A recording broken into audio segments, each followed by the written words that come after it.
मिलता है आपको क्वेश्चन पेपर को आप अच्छे तरीके से पढ़ते हैं, क्वेश्चन को देखते हैं। ठीक है, क्वेश्चन को देखने के hello everyone, welcome back to our YouTube channel. तो आज का ये video Jharkhand polytechnic second semester के विद्यार्थी के लिए काफ़ी हेल्पफुल होने वाला है, क्योंकि आज के इस वीडियो पे मैं सेकंड सेमेस्टर के एग्जाम को लेकर के कुछ इंपॉर्टेंट टिप्स आपको देने वाला हूं। अगर आप एग्जाम देने जा रहे हैं तो आपको कौन सी गलती नहीं करनी है। अगर आपकी तैयारी नहीं है एग्जाम को लेकर के, फिर भी आप एग्जाम में अच्छे नंबर से कैसे पास कर पाएंगे, आपको एग्जाम में कॉपी कैसे लिखनी है, सभी चीज़ों पे अच्छे तरीके से बात करेंगे। तो आज के इस वीडियो को कंप्लीट वॉच कीजिए। तो चलिए आज के इस वीडियो को शुरू करते हैं बिना किसी देरी किए। अगर आपने अभी तक टेलीग्राम चैनल को ज्वाइन नहीं किया है तो टेलीग्राम चैनल को ज्वाइन कर लीजिए। साथ ही साथ आप लोगों के लिए एक व्हाट्सएप ग्रुप भी क्रिएट किया गया है, आप उस व्हाट्सएप ग्रुप से जुड़ सकते हैं। तो जैसा कि आप सभी को पता है, आप लोगों का जो सेकंड सेमेस्टर का एग्जाम होने वाला है वो 16 नवंबर से आप लोगों का एग्जाम स्टार्ट है। आशा करते हैं आप सभी विद्यार्थी की तैयारी अच्छी होगी और एडमिट कार्ड आप लोग डाउनलोड कर लिए होंगे। ओके, और आप लोग सेंटर के बारे में आपको पता चल गया होगा कि कौन सा सेंटर आपको मिला है एग्जाम देने के लिए, कहाँ पे आपको जाना है। ओके, सबसे पहले हम लोग बात करते हैं कि जब आप लोग एग्जाम देने के लिए जाइएगा तो आपको कौन सी गलती नहीं करनी है।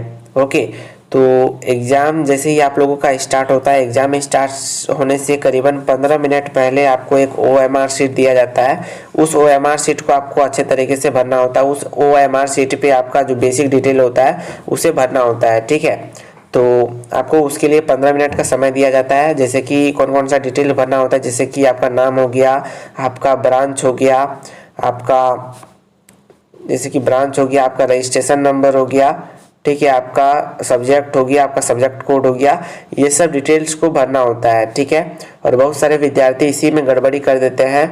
और साथ ही साथ और भी डिटेल, जैसे कि आपका सब्जेक्ट कोड है 1206, सपोज कीजिए आपका सब्जेक्ट कोड है 1206, उसके नीचे इस तरीके से आपका ऑप्शन दिया जाता है 1 2 3 4 5। जैसे कि सब्जेक्ट एक ब्लॉक टाइप का बना हुआ है, एक खाली जगह बना हुआ है, उसमें जब 1206 आप लिखे सब्जेक्ट कोड, ठीक है, उसके नीचे आपका नंबर लिखा हुआ रहता है, उससे आपको गोल घेरा करना होता है। ठीक है, तो जैसे कि आपने यहाँ पे 1206 लिखा, ठीक है, तो 1206 के नीचे आपको नंबर दिया हुआ है, उसे अच्छे तरीके से गोल घेरा करके अच्छे तरीके से भरना होता है। ठीक है, बहुत सारे विद्यार्थी यहीं पे गलत कर देते हैं। ठीक है, डिप्लोमा के अधिकतर स्टूडेंट जो है जो पहली बार एग्जाम दे रहे हैं, ठीक है, तो बहुत सारे स्टूडेंट यहाँ पे गड़बड़ी कर देते हैं। गड़बड़ी करने के बाद उनको फिर पछतावा होता है।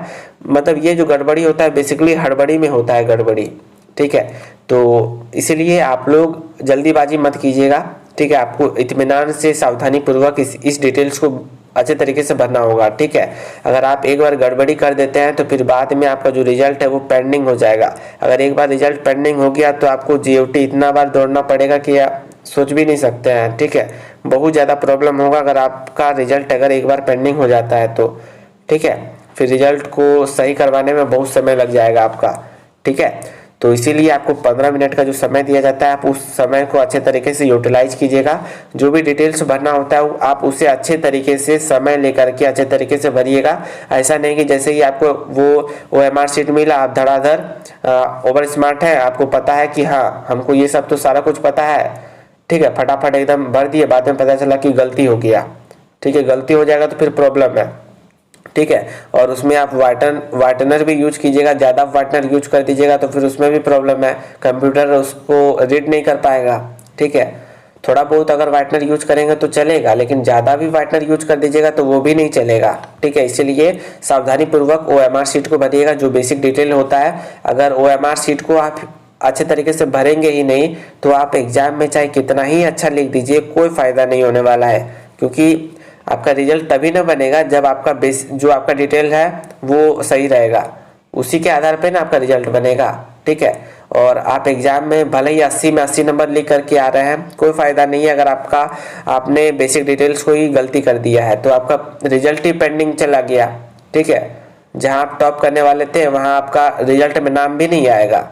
ठीक है, तो इसीलिए आप OMR शीट को आप अच्छे तरीके से भरिएगा। ओके, चलिए अब हम लोग बात करते हैं कि GOT के द्वारा जो सेकंड सेमेस्टर का एग्जाम कंडक्ट कराया जाता है तो आपको इसमें मिनिमम कितना पेज लिखना होता है। ठीक है, तो कोई भी एग्जाम हो, जैसे कि सेमेस्टर एग्जाम जो होता है GOT के द्वारा जो सेमेस्टर एग्जाम कंडक्ट कराया जाता है, जैसे कि अभी आपका सेकंड सेमेस्टर का एग्जाम चलने वाला है। ठीक है, तो उसमें आपको 32 पेज का कॉपी मिलता है, आंसर शीट मिलता है। ठीक है, इससे आपको भरना होता है। तो इस 32 पेज में आपको कितना पेज मिनिमम भरना होगा जो कि आपका सेमेस्टर में अच्छा मार्क्स आप ला पाएंगे। ठीक है, तो अगर सबसे मिनिमम की बात करें तो कम से कम आपको 15 पेज भरना ही है।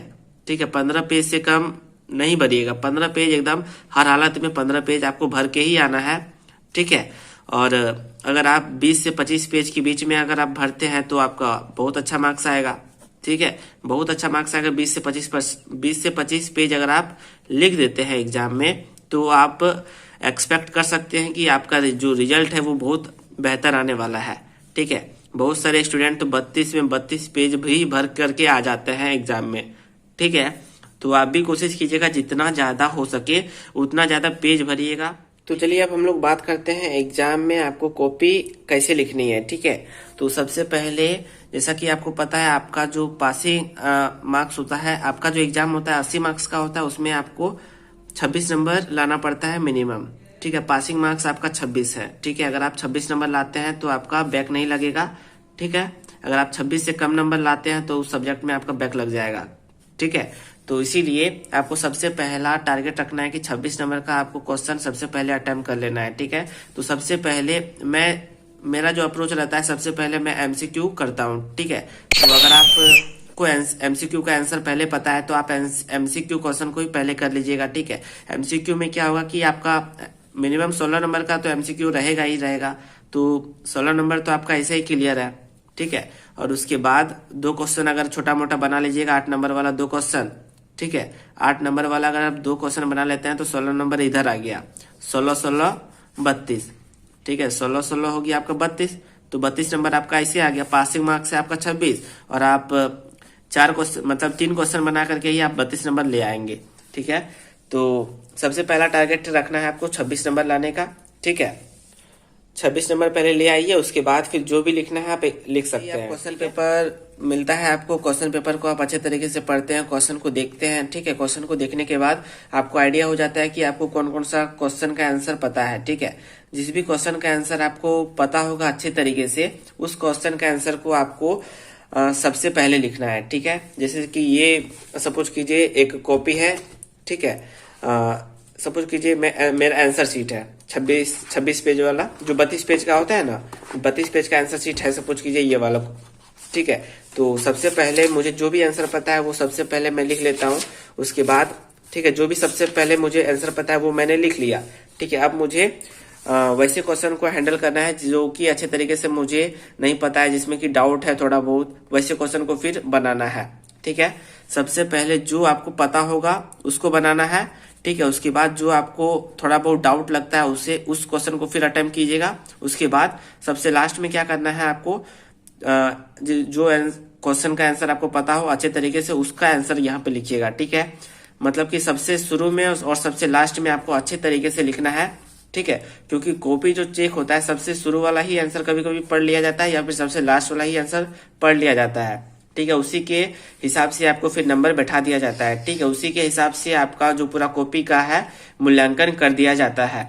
ठीक है, तो जब भी आप एग्जाम देंगे तो आपको एक ही बात याद रखनी है कि जो भी आंसर आपको पहले पता होगा एग्जाम वो कॉपी के फ्रंट में ही सबसे पहले आप लिख दीजिएगा। जो जितना आंसर जानते हैं शुरू में लिख दीजिएगा। ठीक, 1-2 क्वेश्चन बचा के रखिएगा, जिसका आंसर आपको पता है उसको लास्ट में लिखिएगा। ठीक है, और बीच में जिसका आंसर आपको नहीं पता है या फिर पता है लेकिन थोड़ा बहुत डाउट है, थोड़ा बहुत गलती का चांसेस लग रहा है, तो उसको बीच में लिख दीजिएगा। ठीक है, तो ऐसा ही करना है आपको। ठीक है, और ऐसा करते हैं आज का ये वीडियो आप सभी विद्यार्थी के लिए हेल्पफुल साबित हुआ होगा। मिलते हैं नेक्स्ट वीडियो पे। धन्यवाद। जय हिंद, जय भारत।